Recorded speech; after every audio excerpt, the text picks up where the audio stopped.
Panda. I got broads in Atlanta, just to throw me in the family. Credit cards and the scammers, getting no licks in the band. Legacies. Hi everyone, my name is Sheersho and I recently started making videos on C++ and DS Algo foundations. Please subscribe to my channel if you already haven't. Thank you. So hi everyone, today we are going to be recording a video, and in this we will be covering three topics. The first would be head recursion, then tail recursion, and subsequently we'll have a look at what tree recursion is. I'll be giving examples on how these are performed and compiled by the C++ compiler, and we'll get to see the different courses of action which are performed step by step. So let's create a new Xcode project. I'll name it recursion examples. You can name anything. I've already given a video on how you can install C++ for macOS. So let's have a look at how head recursion works. So I'll make some changes which I usually like to do. That would be using namespace std. Instead of using std on every line, I like to use it once only. So let's try to do one thing. We shall create a function over here called fun, which would not have any particular return type. So we'll have it of type void, which doesn't indicate any return value. So let's call it void fun, and we'll have a parameter over here called int n, and in this we will be performing a few steps, right? So the first step would be to check if it's greater than 0. If it is, then we shall call something like the function is called recursively, right? So we shall make it fun n minus 1, right? And if it doesn't, it will go out of the loop.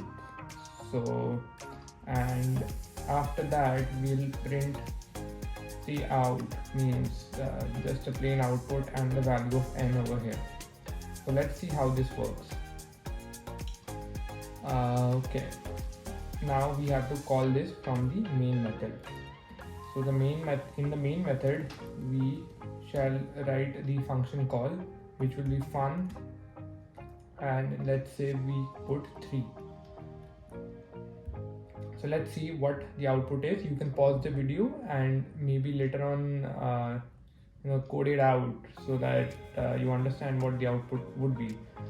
Let's try to compile this and see. The build has succeeded. Let's wait for a while till the output comes. Okay,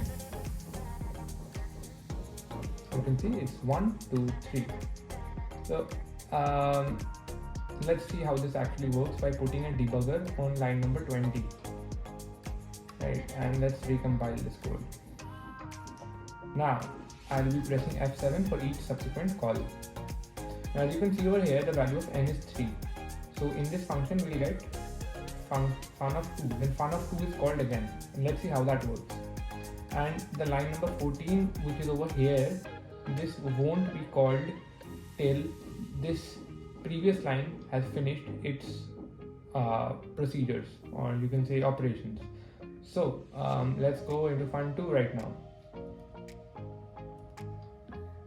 And you can see the value is 2.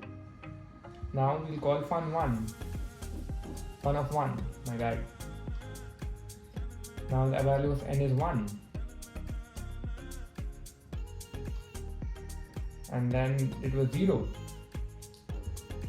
So fun of 0, the execution is stopped. Now let's see what will be the value of n. So first, it goes back to the previous activation record. So the value of n is 1, so we will be printing out 1. Let's see if it works. Yep, it does, and 1 is printed over here in the console. Similarly, as we proceed, 2 is printed and 3 is printed. So this is head recursion, because over here in line number 13, the recursive function call is made at or you can say before any operation, and the procedures are kind of called at the time of returning. So we'll write at the time of return. Now this was all about head recursion. Now let's see an example of tail recursion. Correct. So we'll not do much of any change here. So we'll write, instead of this, we'll print it out like this: cout n, and over here we'll try to print this out. Let's kind of try to call the function fun again, and fun is n minus 1. So you can pause the video and guess the figure out the output of this program. I have already put a debugger. So in the time of tail recursion, the procedures or the operations which are given are performed at the time of calling. In head recursion, it was done at the time of returning. So let's see what the output will come out to be.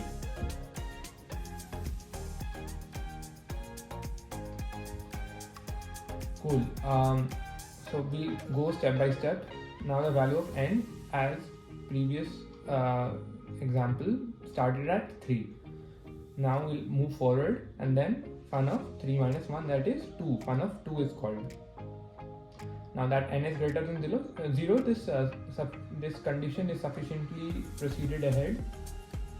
It will print the value of, like that was printed earlier 3. Now we'll print 2, and similarly 1. As you can, 3 to 1 is printed. Oops. And then now n is 0. So 0 is not greater than 0, it will come out of this if condition, and out of the function execution will stop. So as you can see here, in tail recursion, the procedures are written before the recursive function call, and these statements are executed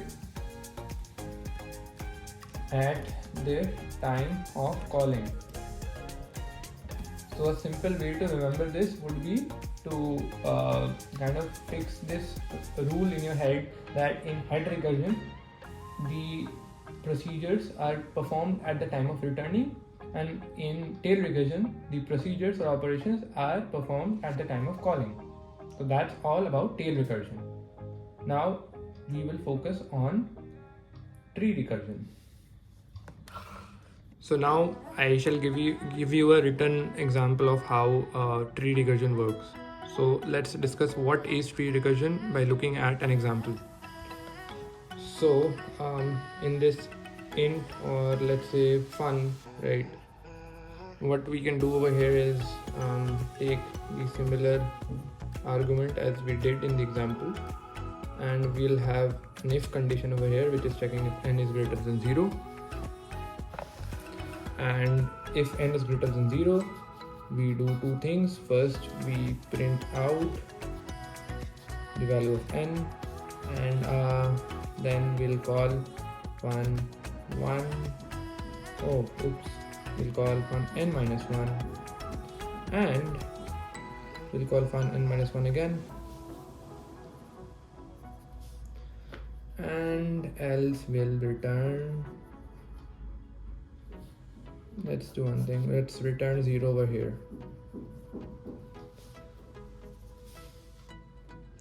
So given this, let's see how this works, and we'll create a recursion tree also of how this is working.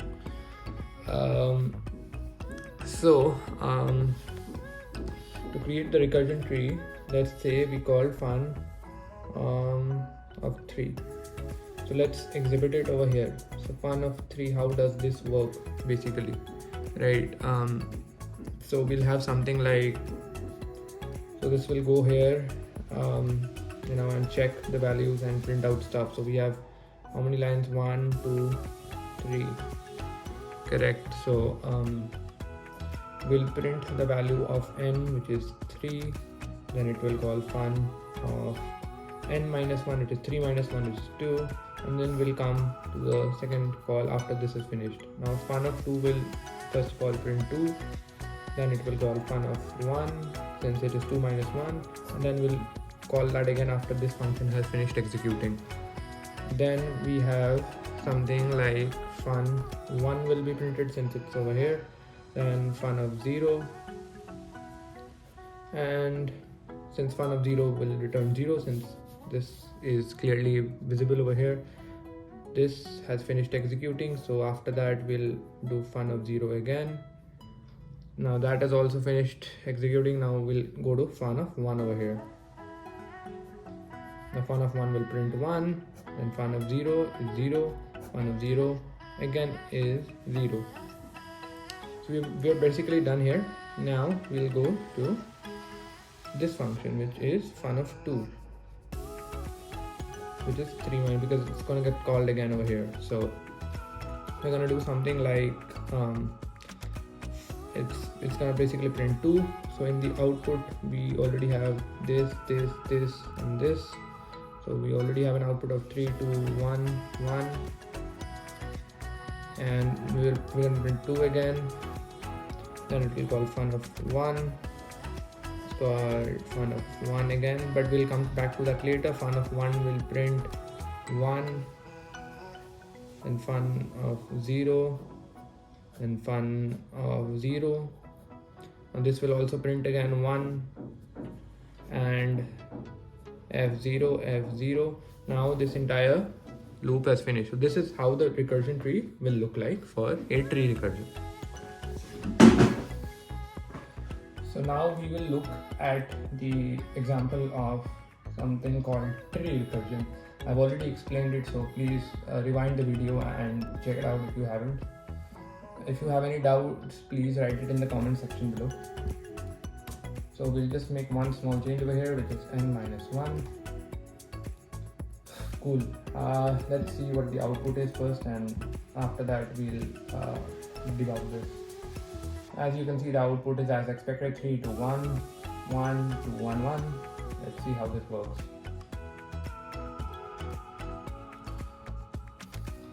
So I'll be telling you only a few steps over here, and you can check it out by doing and coding this yourself.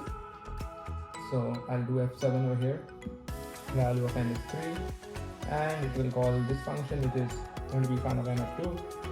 Let's fast forward a bit. It's n of 2. Let's just call function of n of 1. My bad, I called it n of 2. It's actually function 2, like fun 2.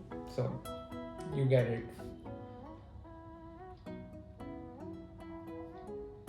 Now the value of n is 0. It will return nothing. So yep.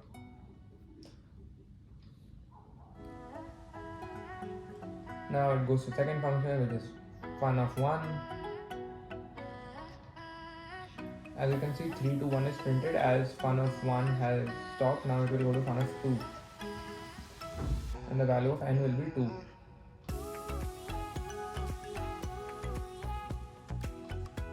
And then n is 1, and this keeps on doing these steps recursively.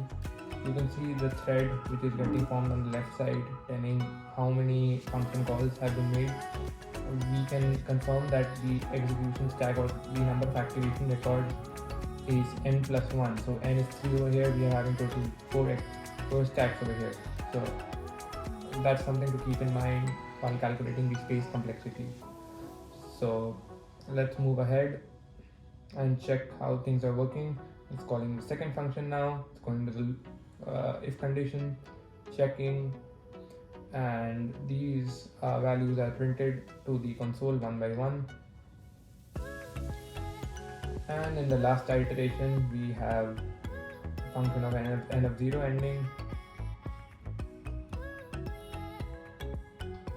Now we have the value of n as 1. We'll have n printed,